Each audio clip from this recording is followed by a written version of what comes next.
କଥା ହେଲା ଯେଉଁ ପଦକ୍ଷେପ ପ୍ରଥମରୁ ନେବା କଥା ସରକାର ବିଳମ୍ବ କରିଛନ୍ତି ଏଇଟା ତ ନିଶ୍ଚିତ କଥା, ଏଥିରେ କିଛି ନାହିଁ। କିନ୍ତୁ ବିଜେଡି କେଉଁ ମୁହଁରେ କହୁଛି? ବିଜେଡି ଯେଉଁ ତାର 24 ବର୍ଷ ସରକାରରେ ନୈତିକତା ଦୃଷ୍ଟିରୁ କୌଣସି ମନ୍ତ୍ରୀ କେବେ କ'ଣ ଇସ୍ତଫା ଦେଇଛନ୍ତି?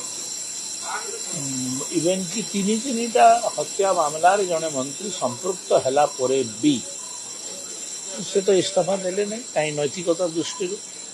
ତାହେଲେ ନୈତିକତାର କଥା କ'ଣ କହ? ବିଲକୁଲ ନାହିଁ। ଗୋଟିଏ କଥା ହେଲା, ଗୋଟେ ଘଟଣାଟେ ଘଟିଲା, ଏଇଟା ଗୁରୁତର ଘଟଣା, ଏଥିରେ କିଛି ସନ୍ଦେହ ନାହିଁ। ଯେଉଁମାନେ ସେଥିରେ ତ ମନ୍ତ୍ରୀ ଦାୟୀ ହୁଏ ନାହିଁ ନା, ଯେଉଁମାନେ ସେ ଘଟଣାରେ ସମ୍ପୃକ୍ତ ତାହା ଉପରେ ତଦନ୍ତ କରିକି ତାଙ୍କର ଉପରେ କାର୍ଯ୍ୟାନୁଷ୍ଠାନ ଗ୍ରହଣ କରିବା କଥା। ଏଇଟା ହିଁ କଥା। ତାଙ୍କର ହାଇ ମେଣ୍ଟାଲିଟି ତ ଅଛି। ତାଙ୍କର ହାଇ ମେଣ୍ଟାଲିଟିରେ ସେମାନେ ତାଙ୍କର ଅଫିସରମାନଙ୍କୁ, ତାଙ୍କର ମନ୍ତ୍ରୀମାନଙ୍କୁ କେମିତି ସୁରକ୍ଷା ଦେଉଥିଲେ ସେଟା କ'ଣ ଓଡ଼ିଶାବାସୀକୁ ଅଜଣା ଅଛି କି? ରାଜ୍ୟସଭା ନିର୍ବାଚନରେ ଅତି ଶୋଚନୀୟ ପରାଜୟ ପରେ ସେମାନଙ୍କ ପାଖରେ ବିକଳ୍ପ କ'ଣ ଅଛି? ଲୋକଙ୍କୁ ଦେଖାଇବା ପାଇଁ କ'ଣ ଅଛି? ତ ସେଇପାଇଁ ଏସବୁ ନାଟକ, ଅନ୍ୟ କୌଣସି କାରଣ ନାହିଁ। କି ଜାଣେ, ମୁଁ ତ ବୁଝିପାରୁନାହିଁ। ଆପଣଙ୍କର ଦେଖନ୍ତୁ, ଡିମାଣ୍ଡ ଡିସ୍କସନ୍ ଚାଲିଛି। ଡିମାଣ୍ଡ ଡିସ୍କସନ୍ରେ ଯେଉଁ ଆମର ପକ୍ଷ ଏବଂ ବିପକ୍ଷରେ ବି ବହୁତ ଲୋକ ଅଛନ୍ତି। ସେମାନଙ୍କର କଥାଟା ଯଦି ବିଧାନସଭାରେ ପ୍ରତିଫଳିତ ହୁଅନ୍ତା, ସେମାନେ ସମ୍ ଏକ୍ସଟେଣ୍ଟ ସାଟିସ୍ଫ୍ୟାକ୍ସନ୍ ହୁଅନ୍ତେ।